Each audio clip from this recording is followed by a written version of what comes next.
आज का टॉपिक है फीमेल जेनिटल म्यूटिलेशन या फिर FGM या फिर जनरली फीमेल सर्कमसिशन जो बोलते हैं। देखिए, मेल सर्कमसिशन के बारे में हम बहुत सुना है। मेल सर्कमसिशन या फिर सुन्नत, यानी कि क्यों ऐसे करते हैं, क्योंकि वो ट्रेडिशन के हिसाब से ऐसा कर लेते हैं।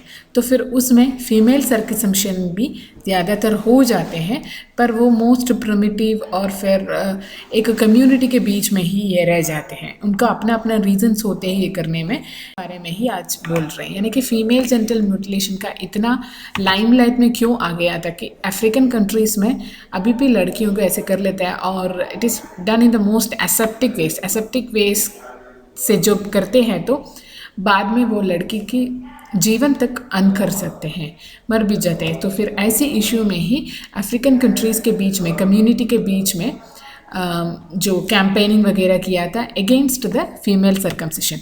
But female circumcision is good और बैड, यानी कि उसी के बारे में अभी बोल रहे हैं। यानी कि फीमेल सेक्सुअल म्यूटिलेशन बोलते हैं, यानी कि जेनिटल ऑर्गन्स का ऊपर का प्रोप्यूस मानते हैं, प्रोप्यूस को अगर या फिर क्लिटोरिस के पार्ट्स को रिमूव करने को फीमेल सेक्सुअल म्यूटिलेशन या फिर सर्कमसिशन बोलते हैं।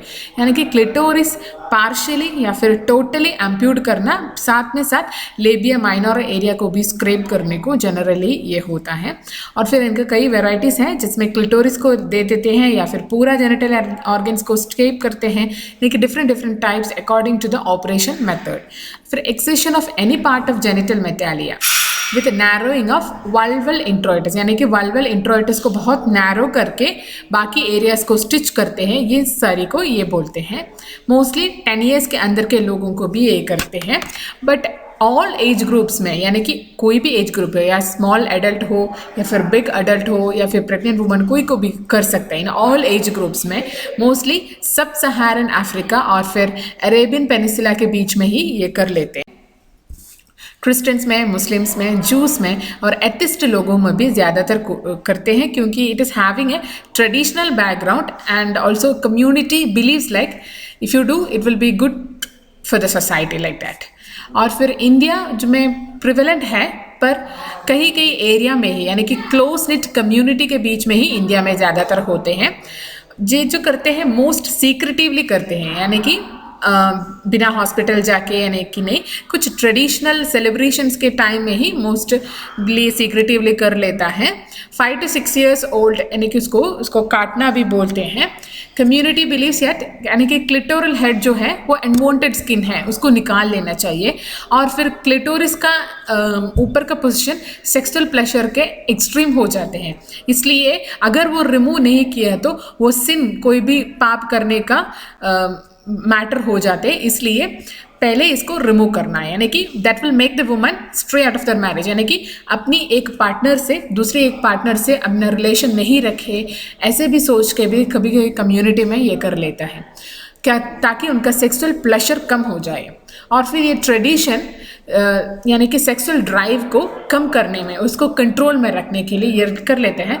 बट मोस्टली इसका साइंटिफिकली जो रीजंस हम ढूंढ लेते तो बोल नहीं सकते कि इनका एक्चुअली सेक्सुअल प्लेजर को कंट्रोल कर लेता है।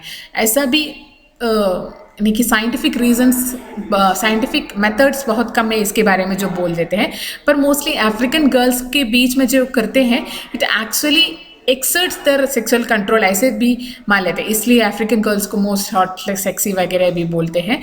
इसलिए यानी कि scientific background is very less according to this parameters. और फिर मेल सेक्सुअल असॉल्ट बोलते हैं, यानी कि males are raped by other man, यानी कि एनल इंटरकोर्स से या फिर ऑरल सेक्स से या फिर दूसरे को मास्टरबेशन करने से, ये सभी सेक्सुअल एक्ट्स को मेल सेक्सुअल असॉल्ट बोलते हैं। और फिर हमें बाद में आ जाते हैं फीमेल जेनिटल म्यूटिलेशन में। इनका कहीं नाम है। फीमेल जेनिटल म्यूटिलेशन FGM बोल देते हैं, या फिर फीमेल सेक्सुअल कैस्ट्रेशन FSC बोल देते हैं, फीमेल जेनिटल कटिंग या फिर FGC बोलते हैं। और फिर जनरल एड्रेस्ड नेम है फीमेल सर्कमसिशन, यानी कि FC बोलते हैं। काफर्ड, कीटन और सुन्ना टाइप इनका जनरल नर्म्स है, कोलोकियल जो बोल देता है। और फिर हम हिस्ट्री में चलते हैं कि इजिप्शियन वुमन के बीच में ही ये ज़्यादातर हुआ था, यानी कि 97% of Egyptian women has undergone this harmful practice of circumcision. Later 1996 में ये बैन हुआ था मिनिस्ट्री में, और फिर 1997 में ये सर्वे कंडक्टेड किया तो भी अबाउट 86% लोग ये कर चुका था। मोस्टली 13 और 19 ईयर्स के बीच में सर्कमसिशन किया था, यानी कि बैनिंग के हिसाब से लोग नहीं करते, ये नहीं मान सकते। So it is a time consuming effort to according to the ministry of medicals. और फिर एंथ्रोपोलॉजी में हम डेट कर देते हैं तो 2500 ईयर्स के पहले ही लोग ये करते थे, यानी कि ये प्रैक्टिस कर लेते थे। और इनका फर्स्ट रेफरेंस जो मिलते हैं इजिप्शियन वॉल पेंटिंग में, ये कैसे करते हैं, यानी कि डिपिक्शन है 5000 ईयर्स ओल्ड पेंटिंग्स में ये ज़्यादातर मिल जाते हैं। और फिर ये सर्कमसिशन मोस्टली अगर हेल्थी फीमेल में एसेप्टिक कंडीशंस में क्वालिफाइड डॉक्टर जो करते हैं कि तो कम्युनिटी के बीच में ये करना बहुत ज़रूरी होता है, तब करने में कोई दिक्कत नहीं हो जाते हैं। और फिर इस्लामिक बिलीवर्स जो कंसिडर करते हैं, यानी कि सर्कमसिशन जब करते हैं तो इन्फेक्शन को रिमूव कर देते हैं और फिर कैंसर को प्रिवेंट कर देते हैं और फिर क्लेanलीनेस प्रोवाइड करते हैं। इतना है effects of circumcision which tells the Islamic believers to do. Any age group में ये कर देता है, अमंग 7 to 10 ईयर्स ग्रुप में। और फिर ये परफॉर्म्ड इन ग्रुप्स, यानी कि एक एक करके भी कर लेता है या फिर एक ग्रुप में भी कर लेता है, कोई भी सेरेमनी के मुताबिला से भी ये कर लेता है। और फिर अगर ये परफॉर्म्ड विदाउट एनेस्थीसिया या फिर विद रेजर ये करते हैं, या फिर ब्लेड और सीजर से कर लेता है, ब्रोकन ग्लास से कर लेता है, या फिर शार्प स्टोन से जब कर लेता है, तब वो हार्मफुल बन जाते हैं और फिर डेंजरस भी बन जाते हैं। ये राइट साइड में जो पिक्चर दिया है, it is all about the circumcision and the parts which are removed. In the first picture you can see the clitoris is removed, in the second part labia minor of parts are removed, and in the third part mostly some areas are being scraped, और फिर fourth में most areas are wiped out, और फिर last में it is only narrow opening which is same. So we will look into the classification of circumcision, यानी कि site जो होते हैं मोस्टली गर्ल्स का होम या फिर रिलेटिव होम या फिर कोई भी हेल्थ क्लिनिक या फिर कम्युनिटी का जो भी हाउस सेंटर्स वहाँ भी करते हैं, या फिर अंडर द ट्री और द नियर द रिवर, वो मोस्टली द साइट्स होता है जहाँ पे कैरिड आउट कर देते हैं। और फिर ये कैरिड आउट जो करता है क्वालिफाइड मिडवाइफ कर देता है, या फिर कोई भी religious woman with respect to the community, या फिर एल्डर वुमन, या फिर कोई भी बार्बर या फिर ट्रेडिशनल हीलर फिजिशियन, ये लोग हैं जो कैरी आउट करता है सर्कमसिशन प्रोसीजर को। और फिर FGM का टाइप्स जो आते हैं, यानी कि टाइप 4 होते हैं, 4 टाइप्स का होते हैं। पहला टाइप है यानी कि एक्सेशन ऑफ क्लिटोरल हुड, वो क्लिटोरिस का ऊपर का पार्ट जो होते हैं उसको रिमूव कर देते हैं, और फिर साइड का पार्ट, कभी कभी साइड्स का पार्ट्स भी रिमूव कर देते हैं। ये टाइप 1 में जो आते हैं। टाइप 2 में रिमूवल ऑफ क्लिटोरिस भी हो जाते हैं, साइड में लेबिया माइनोरा को भी रिमूव कर देते हैं। ये है टाइप 2 में। Type 3 it is considered as the most severe one, and is infibulation बोलते हैं, यानी कि होल जेनिटल एरिया को कंप्लीटली रिमूव कर देता है। बाद में सर्जरी के बाद जो स्टिच करते हैं ना, ऐसे स्टिच कर देते हैं, और फिर उसके बाद एक नैरो ओपनिंग ही लेफ्ट हो जाता है ताकि यूरिन या फिर मेंस्ट्रुअल फ्लो बाहर आ जाते हैं। और फिर इन्फिबुलेटेड वुमन में ऐसा होता है कि उसके मैरिज के बाद सेक्सुअल इंटरकोर्स के पहले, यानी कि वेडिंग नाइट के पहले उनका सर्जरी हो जाता है, बाद में ही उनका सेक्सुअल इंटरकोर्स पॉसिबल हो जाता है, यानी कि हस्बैंड को अपना फिडिलिटी प्रूव करने के लिए एक चांस भी है इन्फिबुल। इसलिए मोस्टली क्लोज निट कम्युनिटी के अंदर इन्फिबुलेशन प्रैक्टिस करता है। और फिर टाइप 4 में बाकी सभी ऑपरेशंस, टाइप 3 तक 2 भी ऑपरेशन बोला है, उसके बाद जो भी ऑपरेशंस होता है जो फीमेल जेनिटैलिया में इंक्लूड होता है, इन सभी को टाइप 4 में आ जाते हैं, यानी कि प्रिकिंग, पियर्सिंग, कॉटराइजेशन, या फिर कोई भी कोरोसिव या फिर हर्ब्स जब वेजाना में इंट्रोड्यूस हो जाते हैं, या फिर इंसिजन, स्क्रैपिंग, ये सभी टाइप 4 में आ जाते हैं। सो वाई इज FGM, यानी कि FGM करने का क्या स्थापना है, क्यों ये करते हैं, यानी कि कल्चरल आइडेंटिटी, कोई कम्युनिटीज़ का अपना कल्चर होता है, तो फिर ये कल्चर को प्रमोट करने के लिए या फिर कंटिन्यू करने के लिए मोस्टली ये कर लेता है, या फिर जेंडर आइडेंटिटी कर लेता है, क्योंकि some of the communities believe like अगर ये सर्कमसिशन किया तो वुमेन्स कंप्लीट हो जाते हैं, और फिर गर्ल्स का फेमिनिटी ज़्यादा बढ़ जाता है, ऐसे भी मुकाबले से भी ये कर लेता है।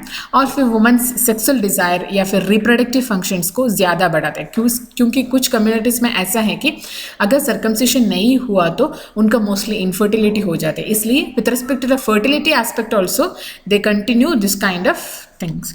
और फिर हाइजीन और फिर हेल्थ, यानी कि हाइजीन यानी फिर क्लीन माना जाता है, जब भी सर्कमसिशन किया है उनको क्लीन माना जाता है, इसलिए हाइजीन के मुताबिक से, या फिर इन्फेक्शन यानी कि uterine infections are very common among woman, इसलिए हाइजीन की मुताबिक से या फिर इन्फेक्शन वगैरह को रिमूव करने के लिए भी ये FGM कर देता है। और फिर हेल्थ इश्यूज यानी कि कैंसर भी, कोई भी जेनिटल ऑर्गन्स को अफेक्ट करने वाले डिसीजेस को ये सर्कमसिशन प्रिवेंट कर देता है, इसलिए ऐसे ही कर लेता है। और फिर रिलीजन में majority of Muslims don't practice it, but some of the close knit communities और close knit under educated families जो हो वो अभी भी प्रैक्टिस कर देता है।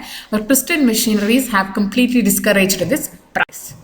फिर इजिप्ट एंड माली में जो प्रैक्टिस होते हैं वो मानते हैं कि ये गुड ट्रेडिशन का बार है, और फिर रिलीजियस रिक्वायरमेंट है, क्लेनलीनेस के लिए है, वर्जिनिटी को प्रिजर्व करने लिए है, या फिर बेटर मैरिज प्रॉस्पेक्ट्स के लिए, मेल सेक्सुअल प्लेजर को ज़्यादा बढ़ाने के लिए, और फिर अडल्ट्री को प्रिवेंशन करने के लिए, ये सभी से mostly Egypt and Mali countries में इसको प्रैक्टिस कर लेता है। और फिर इस्लाम में इसको प्री रिलीजियस रिचुअल भी माना जाते हैं, बट द फैक्ट ये है कि इस्लाम में कोई भी प्रॉफिट्स यानी कि मोहम्मदियन प्रॉफिट्स जो कोई भी इसके ऐसा करना है नहीं बोला है, पर मोस्टली ये अफ्रीकन फेथ जिसमें इजिप्शियन डोमिनेंस है उससे ये ओरिजिन हुआ होगा ये रिचुअल का।